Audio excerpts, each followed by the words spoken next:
உலகெங்கும் வாழும் ரோஜா தமிழ் டிவி நேயர்களுக்கு வணக்கம். இன்னைக்கு நம்ம ஒரு முக்கியமான வீடியோ பார்க்க போறோம். இந்த வீடியோ நீங்க பார்த்துட்டு இருக்கீங்கன்னா மறக்காம லைக் பண்ணுங்க, ஷேர் பண்ணுங்க, சப்ஸ்கிரைப் பண்ணுங்க. தொடர்ந்து 4 முக்கியமான படம் இப்ப வரப்போகுது. அஜித் சார் நடிச்ச விடாமுயற்சி, விஜய் சார் நடிச்ச ஜனநாயகன், ரஜினி சார் நடிச்ச ஜெயிலர் 2 படம்.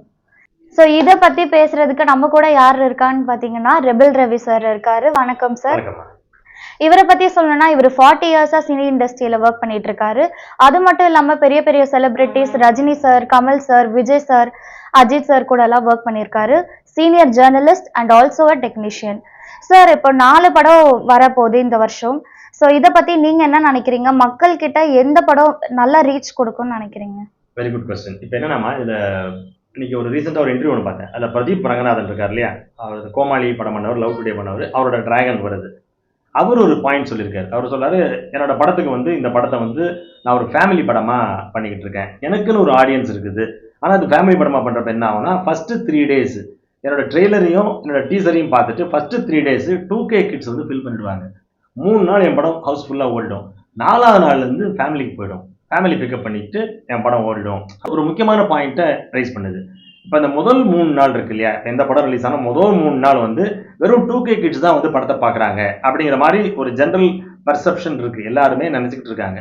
இப்போ நீயே ஒரு 2K கிட் இல்லையா, இப்போ நீ முதல் 3 நாளே படத்தை பார்த்துருவியா? எப்பவுமே எப்படி அது எந்த ட்ரெய்லர் நல்லா ஹிட் ஆகுது, நம்ம லைஃபோட ரிலேட் பண்ணிக்க முடிஞ்ச படம் எல்லாம் கண்டிப்பா போய் பாத்துறீங்க. First 3 days பாத்துறீங்க. நீங்க எப்படி பாப்பீங்க? கும்பலா போய் ஃப்ரெண்ட்ஸா போய் பாப்பீங்களா இல்ல ஃபேமிலியோட போய் பாப்பீங்களா? ஃப்ரெண்ட்ஸா, மெயினா ஃப்ரெண்ட்ஸோட தான். ஓகே, நீங்க ஃப்ரெண்ட்ஸா போய் பாக்குறீங்க. ஃபர்ஸ்ட் டே ஃபர்ஸ்ட் ஷோ பாப்பீங்க அந்த மாதிரியா நீங்க?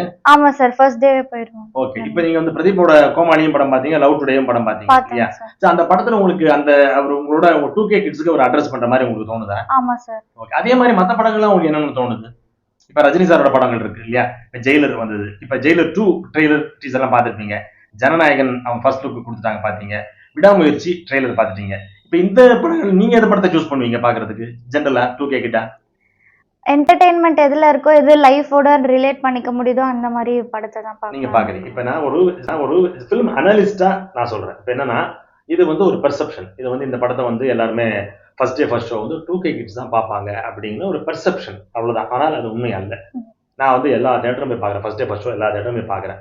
நான் இந்தியா முழுக்க பார்க்குறேன். டெல்லியில பார்க்குறேன், பாம்பேல பார்க்குறேன், சென்னையில பார்க்குறேன், மதுரை, இந்த மாதிரி ஊருங்கெல்லாம் போய் பார்க்குறப்ப முதல் நாள் முதல் காட்சியில 50% 2K கிட்ஸ் வராங்கன்றது உண்மை. ஆனால் கியூரியஸா இருக்கவங்களும் வர்றாங்க. உதாரணத்துக்கு நான் வணங்கான் படம் ஃபர்ஸ்ட் டே ஃபர்ஸ்ட் ஷோ பார்க்க போயிருக்கேன். மெட்ராஸ்ல கமலா தேட்டருக்கு போயிருக்கேன். படம் பிரிண்ட் வர லேட்டு, 9 மணி ஷோன்னு சொன்னாங்க. பட் படம் வரல. 11:30 வரைக்கும் வரல. 11:30 சொன்னாங்க, படமே வரல. அதுக்கப்புறம் அப்புறம் 1:30 போட்டாங்கன்னு வச்சுங்க. அப்ப அங்க ஒருத்தர் இருந்தார், ஒரு வயசானவர். அவர் அடிக்கடி டிவில எல்லாம் இன்டர்வியூலாம் கொடுக்குறாரு. அவர்கிட்ட நான் கேட்டேன், டிக்கெட்டை கேன்சல் பண்ணிட்டு போய், நல்லது சார், நான் பார்ப்பேன் சார் படத்தை, நான் வெயிட் பண்ணுவேன், 12 1 இருந்து பார்த்துட்டு போவேன். இப்படிப்பட்ட ஆட்கள்லாம் சினிமாவை வாழ வைக்கிறாங்க. எதுக்கு அப்படின்னு கேட்டேன். சார், நான் பாலாவோட ரசிகன் சார். நான் பாலாவுக்காக ஃபர்ஸ்ட் டே ஃபர்ஸ்ட் ஷோ அவர் படத்தை பார்த்துருவேன். நான் டைரக்டருக்காக படத்தை பார்ப்பேன். அந்த மாதிரி ஒருத்தர் இருக்காரோ, தமிழ்நாட்டில் எத்தனை பேர் இருக்காங்களோ இல்லை இந்தியா முழுக்க எத்தனை பேர் இருக்காங்களோ நமக்கு தெரியாது. ஆனால் நிறைய பேர் இருக்காங்க. டைரக்டருக்காக படம் பார்க்குறேன் அப்படின்றவங்களும் இருக்கிறார்கள். 1. 2வது, நடிகர்களுக்காக படம் பார்க்குற ரசிகர்கள் இருக்காங்க. காலகாலத்தில் 4 மணி ஷோக்கு பால் ஊற்றி பண்ணுற ரசிகர்லாம் இருக்காங்க. அது ரஜினி, கமல், அஜித், விஜய், இந்த 4 பேருக்கும் ஹெவியா இருக்கிறாங்க. மற்றவங்களாம் இருக்கிறாங்க, சின்ன சின்ன லெவலில் இருக்கிறாங்க. பட் இந்த 4 பேருக்கு மிகப்பெரிய லெவலில் இருக்கிறாங்க. அதனால இப்போ ரஜினி சாரோட படம் ஜெயிலர் ஏற்கனவே மேசிவ் ஹிட். அதனால ஜெயிலர் 2 வர்றப்ப மிகப்பெரிய எதிர்பார்ப்பு இருக்கும், மிகப்பெரிய ஓப்பனிங் அதுக்கு இருக்க போகுது. 1. 2வது, விடாமுயற்சி அஜித் சாரோட படம். அஜித் சாரோட படம் ரொம்ப நாள் ஆச்சு, கேப் விட்டுருக்காங்க. அதனால அந்த படத்துக்கு பார்க்கறதுக்கு, அந்த படம் வர பொங்கல் ரிலீஸ் சொல்லி தள்ளி வேற போயிடுச்சு, இன்னும் கியூரியாசிட்டி அதிகமாக இருக்கும். அதுக்கு ஒரு மிகப்பெரிய ஓப்பனிங் இருக்கிறதுக்கான வாய்ப்புகள் உண்டு. ஜனநாயகன்றது விஜயோட படம். அது எப்போ வரப்போகுது, பின்னாடி வரப்போகுது. இதுல ஒரு அரசியல்ல இறங்கிட்டார் விஜய். அரசியல்ல இறங்கிட்டா என்ன ஆகும்னா, அவருக்கு இது வரைக்கும் படம் பார்த்துட்டு இருந்த ஒரு டிஎம்கே காரங்க, ஏடிஎம்கே காரங்க, பிஜேபி காரங்க இந்த படத்தை பார்க்க வர மாட்டாங்க. அதுக்கான வாய்ப்புகள் இருக்கு.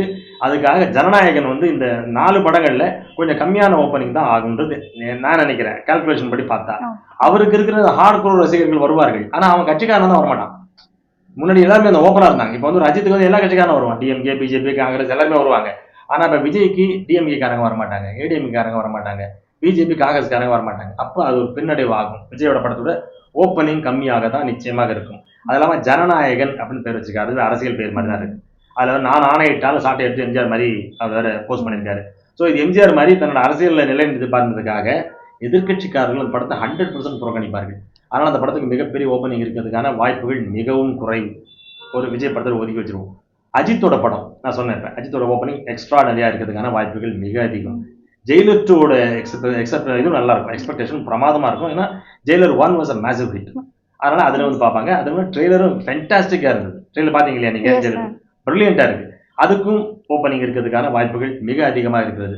இப்ப இது டிராகனுக்கு வருவோம். டிராகன் அவர் சொன்ன மாதிரி பிரதீப் ரங்கநாதனுக்கு அவரோட படம் முதல் படம் ரெண்டு கோமாளி ஓகே, அது வந்து அவரு ஹீரோ இல்ல, ஜெயம் ரவி நடிச்சாரு. அந்த படம் நல்லா போச்சு. ஆனா அது மேசிவ் ஓப்பனிங் எல்லாம் ஆகல. ஆனால் அவருடைய லவ் டுடே படத்தை நான் காசி தியேட்டர்ல போய் பார்க்கறேன். First day first show 2 theatre ஜனங்க வெளில நின்றுட்டாங்க. ரஜினிகாந்த் லெவலுக்கு ஓப்பனிங் ஆச்சு அவருக்கு. I was stunt. அந்த மாதிரி ஒரு ஓப்பனிங் நான் பார்த்ததே கிடையாது. ஒரு புது நடிகர், முதல் படத்தில் நடிக்கிற ஒரு நடிகருக்கு ரித்திக் ரோஷன் கிடையாது, ஒரு ஹேண்ட்ஸம்லாம் கிடையாது. சாதாரணமாக பார்த்தீங்கன்னா அந்த உருவ கேள்வி பண்ணாங்கன்னா பயங்கரமாக உருவ கேள்வி பண்ணக்கூடிய நடிகர் தான் அவர். ஆனால் அந்த முகத்தை பார்க்கறதுக்கு மக்கள் வந்தாங்க. வந்தது மட்டும் இல்லாமல் படத்தில் முடிகிறப்ப அவர் பேர் போட்டப்ப கிளாப் தியேட்டரில் அப்படி ஒரு ரிசப்ஷன் இருந்தது இந்த படத்துக்கு. அதனால அதை பார்த்தவங்களும் இந்த படத்தை பார்க்கறதுக்கு வருவாங்க. ஸோ விடாமுயற்சிக்கு என்ன ஓப்பனிங் ஆகுமோ, ரஜினி சார் படத்துக்கு என்ன ஓப்பனிங் ஆகுமோ, விஜய் படத்துக்கு என்ன ஓப்பனிங் ஆகுமோ, அதுக்கு ஈக்குவலான ஓப்பனிங் பிரதீப் படத்துக்கு நிச்சயமாக ஆகும். அதில் டவுட்டே கிடையாது. படம் நல்லா இருந்ததுன்னா அவர் சொன்ன மாதிரி 3ஆம் நாள் பிக்கப் ஆச்சுன்னா மேசிவ் ஹிட் ஆகிறதுக்கான வாய்ப்புகளும் இருக்கு. ஸோ என்னை பொறுத்த வரைக்கும் இந்த 4 படங்கள்ல ஒரு ஒரு பிரமாதமான ஷோர் ஷாட் ஹிட்டுங்கிறது பிரதீப்போட படம் தான் எனக்கு தோணுது. உங்களுக்கு என்ன தோணுது? எனக்கும் பிரதீப் சார் படம் ஹிட் ஆகும்னு கண்டிப்பா தோணுது sir. அந்த படம் லவ் டுடே பாத்தீங்க இல்லையா நீங்க? Yes, sir. அதுல உங்களுக்கு என்ன மாதிரியான இது பிடிச்சது உங்களுக்கு? அதாவது உங்க 2K கிட்ஸை வந்து அவர் ரிலேட் பண்றாரா? எஸ் சார், ரொம்ப 2K கிட்ஸை அட்ராக்ட் பண்ணுச்சு இந்த ஃபிலிம். இப்போ இருக்க கரண்ட் ஜெனரேஷன் எப்படி இருக்காங்க, ஜென்சின்னு சொல்றாங்க, அது எப்படி இருக்கோ அதே அந்த ஜானர்லயே அதை எடுத்திருக்காங்க. எடுத்திருந்தாரு. அதனால உங்களுக்கு பிடிக்குது. சரி, அப்போ இந்த ஜென்சி ஜானர் வந்து நீங்க இப்ப இங்கிலீஷ் படங்களையும் பாக்குறீங்க, ஓடிடில சீரிஸும் பாக்குறீங்க இல்லையா? அந்த மாதிரிலாம் இருக்கப்ப அதையும் இதையும் கம்பேர் பண்றப்ப இந்திய படங்கள் அது இப்ப வந்து புஷ்பா 2 பெரிய ஹிட். புஷ்பா 2 நீங்க பாத்தீங்களா? இல்ல. பார்க்கல. இது நம்ம தமிழ்நாட்டுல பாத்தீங்கன்னா யாருமே புஷ்பா 2 பார்க்கல. அவங்களோட கனெக்ஷன் பாத்தீங்கன்னா இப்ப அவங்க தெலுங்குல படம் எடுக்கிறப்பவே அவங்க அல்லு அர்ஜுனா வந்து இங்க பேசுற இந்த படம் தான் எனக்கு ரொம்ப முக்கியமான படம், தமிழ்லாம் பேசிட்டு போறாரு.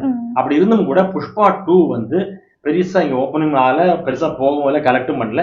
எனக்கு தெரிஞ்சு நிறைய 2K கிட்ஸ் இந்த படத்தை பார்க்கவும் இல்லை, புஷ்பா 2 பார்க்கல. அவங்க இது ரிலேட் பண்ணிக்கல. ஆனா நார்த் இந்தியால மேசிவ் ஹிட். அங்கெல்லாம் 2K கிட்ஸ் 4K கிட்ஸ் எல்லா கிட்ஸுமே பார்த்தாங்க அந்த படத்தை. அதனால அது பெரிய ஹிட். இப்ப இந்த படங்கள்ல இந்த 4 படங்கள்ல எனக்கு தெரிஞ்சு 2K கிட்ஸுக்கு வெரி அட்ராக்டிவா இருக்க போறது பிரதீப்போட படம். அது ஒண்ணு. மற்றவர்களுக்கும் அந்த படம் இருக்கான்னு பார்க்கணும். இப்ப பாத்தீங்கன்னா இப்ப குடும்பஸ்தன் ஒரு படம் வந்து ஒரு நல்ல ஃபேமிலி படம், அது போகுது. அந்த அந்த ஹீரோவும் 2K கிட்ஸுக்கு ரிலேட் பண்ணக்கூடிய ஹீரோ தான் மணிகண்டன், அவரும் ரிலேட் பண்றாரு. அதனால இருக்குது. இப்ப ஒரு ரஜினி சார், கமல், ரஜினி, இவர் விஜய், அஜித், இவங்கெல்லாம் எல்லாருமே அட்ரஸ் பண்ணி மாஸ் ஹீரோஸ். அவங்க இந்த விஜய்க்கு பாத்தீங்கன்னா குழந்தைங்களுக்கு ஃபேன்ஸ் இருக்காங்க. அவரோட குழந்தை ஃபேன்ஸ் நீ 2K கிட்ஸா மாறி இருக்கும், இல்ல இன்னமும் இருக்கும். 2010ல பிறந்த பசங்களும் இருப்பாங்க, அவரோட ஃபேன்ஸ் இருக்கிறாங்க. ஸோ அவர் குழந்தைங்களையும் அட்ராக்ட் பண்றாரு. அது குழந்தைங்க என்ன பண்ணா அவங்க அடம் முடிச்சு அப்பா அம்மா கூட்டு போக சொல்லும். அதை மட்டும் தனியா போகாது, 3 டிக்கெட் போகும். 2K கிட்ட 1 டிக்கெட் தான் போகும், அது 3 டிக்கெட் போகும். அந்த வாய்ப்பு இருக்கு. இப்ப விஜயோட ஒரே ஒரு பின்னாடி வேணும்னா அவர் அரசியல் போயிட்டாரு. அதனால அரசியல் கட்சிக்காரர்கள் அவரை புறக்கணிப்பாங்க. அதனால அவர் கம்மியா இருக்குமே தவிர படம் நல்லா இருந்ததுன்னா அவங்களும் போய் பார்க்கலாம். இப்ப இது நீங்க ட்ரெய்லரை பாக்குறப்ப இந்த 4 படங்கள் ட்ரெய்லர் பாருங்க. நீங்க 4 படம் ட்ரெய்லர் பாத்தீங்களா? விடாமுயற்சியும் நல்லா இருக்கு. விடாமுயற்சி அதுல ஏதோ இதெல்லாம் சொல்ற இங்கிலீஷ் ஹாலிவுட் படத்துல எடுத்தாங்கன்றாங்க. But it looks like an action film. அது ஒரு ஆக்ஷன் ஃபிலிமுக்கு ஜென்ரலா வந்து ஃபேமிலி ஆடியன்ஸ் பெருசா வரமாட்டாங்க, ஓப்பனிங்ல வரமாட்டாங்க. அது முதல்ல ஒரு வாரம் ரசிகர்கள் போன பிறகு வருவாங்க. ஆனால் அந்த ஆக்ஷன் அவர் ஏன் பண்றாரு அப்படிங்கிறதுக்கான காரணம் இருக்கு இல்லையா? அதுக்கு வருவாங்க. ஏன்னா அவரோட ஒய்ஃபை கடத்திட்டாங்க, அவரோட ஒய்ஃபை காப்பாற்ற போறாரு அப்படின்றப்ப ஒரு ஃபேமிலி சென்டிமெண்ட், இமோஷனல் கனெக்ட் இருக்கும். அதுக்காக வருவதற்கான வாய்ப்புகள் இருக்கு. ஸோ இப்படி படங்களை பார்த்தீங்கன்னா எல்லா படமே ஒரு சைக்காலஜிக்கல் ஸ்டடி பண்ணி பார்த்தோம்னா எந்த படம் இமோஷனலா ஜனங்களோட கனெக்ட் ஆகுதோ அந்த படங்கள் ஓடும். அது வந்து இப்போ 2K கிட்ஸ் உங்களோட இமோஷனோட கனெக்ட் ஆகலாம், அல்ல அதுக்கு முன்னாடி இருந்தவங்க 90s கிட்ஸ், 80s கிட்டு, 70 கிட்டு, 60, 40, 50 யாரோ இருக்காங்க. அவங்க எல்லாரையுமே ஒரு படம் யூனிவர்சலா அட்ராக்ட் பண்ற படம் தான் மேசிவ் ஹிட் ஆகும். இப்போ பார்த்தீங்கன்னா ஸ்டீவன் ஸ்பீல்பர்க் ஹாலிவுட்ல மிகப்பெரிய டைரக்டர். அவர் எடுத்த படம் எல்லாமே சில்ட்ரன் ஃபிலிம்னு சொல்லுவாங்க, குழந்தைங்களுக்கு தான் அவர் எடுத்தாருன்னு சொல்லுவாங்க. அது எல்லாரும் அட்ராக்ட் பண்ணி அவ்வளோ பெரிய ஹிட் ஆகும். உலகத்தில் வந்து இவ்வளோ அதிகமாக கலெக்ட் பண்ணிக்காரு பார்த்தீங்கன்னா கிட்டத்தட்ட ஒரு 1 லட்சம் கோடிக்கு மேலே அவர் படங்கள் கலெக்ட் பண்ணிக்கும். அவ்வளோ கலெக்ஷன் ஆயிருக்கு. ஏன்னா எல்லாரும் பார்க்குறாங்க, குழந்தையும் பார்க்கும், 6ல இருந்து 60 வரை எல்லாருமே பார்ப்பாங்க. பார்க்குறப்ப அந்த படங்கள் ஹிட் ஆகும். யூ சர்டிஃபிகேட் போடுறான் பாருங்க, அதுதான். இப்போ ஏ சர்டிஃபிகேட் போட்டால் அந்த படம் பெருசாக ஓடாது. ஏன்னா வெறும் வயது வந்தவர்கள் மட்டும்தான் அதோட பாப்புலேஷன் கொஞ்சம் கம்மியாகும், யூஏயும் கொஞ்சம் கம்மியாகும். கிளீன் யூ போடுற படம் ஓடுறதுக்கான வாய்ப்புகள் மிக அதிகம். எல்லாருமா வந்து பார்ப்பாங்க. ஜென்ரலா இதுதான் பர்செப்ஷன். இந்த 4 படங்கள்ல எந்த படம் எந்த படம் யூஏன்றது நமக்கு தெரியல. படம் வரப்பதான் நமக்கு தெரிய வரும். அது வரைக்கும் சென்சார்ல இருந்து வெறும் நம்ம ட்ரெயிலர் தான் பார்த்துட்டு இருக்கோம். மெயின் படங்கள் வரப்பதான் அது எப்படின்னு தெரிய வரும். ஸோ இந்த 4 படங்கள்ல எந்த படம் யூவாக இருக்கோ அந்த படம் ஓடுவதற்கான வாய்ப்புகள் அதிகம். ஒண்ணு. 2வது இந்த இதுல பாக்குறப்ப என்னோட இதுல பார்த்தா நான் சொன்ன மாதிரி சின்ன பட்ஜெட் மிகப்பெரிய ஹிட். அதான் முக்கியம். நீங்க வந்து ஒரு 600 கோடி பட்ஜெட்ல படத்தை பண்ணிட்டு இப்ப நிறைய படங்கள் வந்தது. இந்த கங்குவா இந்த மாதிரியான படங்கள்லாம் இந்தியன் 2 அல்லது நம்ம இவரு கேம் சேஞ்சர் இதெல்லாம் மிகப்பெரிய பட்ஜெட்ல பண்ணிட்டு ஒண்ணுமே கலெக்ட் பண்ணாம போறதை விட சின்ன பட்ஜெட்ல பண்ணிட்டு பிரதீப் ரங்கநாதன் படம் எனக்கு தெரிஞ்சு 100 கோடி பண்ணுவாங்கன்னு நினைக்கிறேன். அந்த படத்தை ஒருவேளை இந்த படம் 1000 கோடி கலெக்ட் பண்ணிடுச்சுன்னா மிகப்பெரிய விஷயமாக இருக்கும். அது இன்னொரு இதையும் நம்ம பார்க்க வேண்டியிருக்கு. இப்ப என்னன்னா பேன் இண்டியன் ஃபிலிம்ஸ் சொல்லிட்டு இருக்காங்க. ஒரு காலத்துல பாத்தீங்கன்னா நம்ம படங்கள் தான் பேன் இந்தியால பெரிய ஹிட் ஆகும். தமிழ் படங்கள் ஹிட் ஆகும். ரோஜா, பாம்பே, காதலன், இந்த மாதிரி இந்தியன் இந்த மாதிரி படம் தான் பேன் இந்தியால மேசிவ் ஹிட். ஆனா இப்ப ஆஃப் லேட்டா ஒரு 10-15 வருஷமா தமிழ் படங்கள் எதுவுமே பேன் இந்தியால ஹிட் ஆகல, எதுவுமே ஓடல. பேன் இந்தியால மேசிவ் ஹிட்டான படங்கள் பாத்தீங்கன்னா ராஜமௌலியோட படங்கள் பாகுபலி 1 and 2, RRR இது இந்தியா முழுக்க hit. Pushpa 1 and 2 massive hit. Kantara hit. KGF 1 and 2 hit. Kannada படம் கூட 3 ஹிட் ஆயிடுச்சு. ஆனா தமிழ் படம் 5 வருஷமா ஒண்ணுமே ஹிட் ஆகுது. பேன் இந்தியால ஹிட் ஆகுது. இந்த பேன் இண்டியன் ஹிட் ஆக இதுல ஏதாவது 4 படத்துல ஏதாவது ஒன்று அமைஞ்சா தமிழ் சினிமாவுக்கு மிக மிக நல்லது. ஏதாவது ஒன்று அமையும் நினைக்கிறேன். பிரதீப் ரங்கநாதன் வந்து இன்னும் பேன் இண்டியால அவங்க கொண்டு போய் அவரை இது பண்ணல, செட் பண்ணல. பண்ணா Pradeep Ranganathan pan India hit ஆகிறதுக்கான வாய்ப்புகள் இருக்கு. பட் அவரோட படத்தை வேற ரீமேக் பண்றாங்க நினைக்கிறேன் ஹிந்தியில. அவரே நடிக்கணும். நடிச்சா அங்க பேன் இண்டியால அந்த படம் ஹிட் ஆகிறதுக்கான வாய்ப்புகள் அதிகமா இருக்கு நான் ஃபீல் பண்றேன். நீங்க என்ன ஃபீல் பண்றீங்க? அந்த படம் ஆல் இந்தியா முழுக்க அக்செப்ட் ஆகும்னு நினைக்கிறீங்களா? கண்டிப்பா சார் ஆகும். ஆமா. ஏன்னா அவரோட ஃபேஸ் வந்து நார்த் இந்தியால பிடிக்குமா மக்களுக்கு? படம் நல்லா இருந்துருந்துச்சுன்னா அது மக்கள் அக்செப்ட் பண்ணிப்பாங்க. ஏன்னா அஜய் தேவனோட அப்படிதான் இருக்கிறாரு. அவர் படத்தையும் பாக்குறாங்க. பிரபுதேவாவும் சாதனை முகத்தோட தான் இருந்தார். அவர் படம் பெரிய ஹிட் ஆச்சு நேஷனல் லெவல்ல. ஸோ இப்போ நம்ம கன்க்ளூஷன் என்னன்னா வர 4 படங்கள்ல விடாமுயற்சி அஜித்தோட படம் நிச்சயமாக ஓப்பனிங் இருக்கும். நெல்சன் படம் ஜெயிலர் 2 நல்ல ஓப்பனிங் இருக்கும். விஜய் சார் படம் H. வினோத் படம் ஜனநாயகன் ஓப்பனிங் இருக்கும். ஆனால் இந்த படங்களுக்கு ஈக்குவலாக பிரதீப் ரங்கநாதனுடைய டிராகனுக்கு ஓப்பனிங் இருக்கும். ஸோ இந்த 4 படங்கள்ல எனக்கு தெரிஞ்சு ஷோர் ஷாட் ஹிட் ஆக பிரதீப் ரங்கநாதன் படத்தை நான் சூஸ் பண்றேன். வணக்கம். ஓகே, நன்றி. ரோஜா தமிழ் டிவி வியூவர்ஸ் எல்லாருக்கும் வணக்கம். இதுவரை நீங்கள் பார்த்த இந்த நிகழ்ச்சி உங்களுக்கு பிடிச்சிருக்கும் அப்படின்னு நினைக்கிறோம். இது மாதிரி பல சுவாரஸ்யமான நிகழ்ச்சி உங்களை வந்து சென்றடைய நீங்கள் செய்ய வேண்டியது ஒன்றே ஒன்று தான். ரோஜா தமிழ் டிவியை லைக் பண்ணுங்கள், ஷேர் பண்ணுங்கள், கமெண்ட் பண்ணுங்கள், சப்ஸ்கிரைப் பண்ண மறந்துடாதீங்க. அது மட்டும் இல்லாமல் எங்களோட செய்திகள் உங்களை வந்து உடனுக்குடன் வந்து அடைய நீங்கள் செய்ய வேண்டியது ஒன்றே ஒன்று தான். பெல் பட்டனை கிளிக் பண்ண மறந்துடாதீங்க.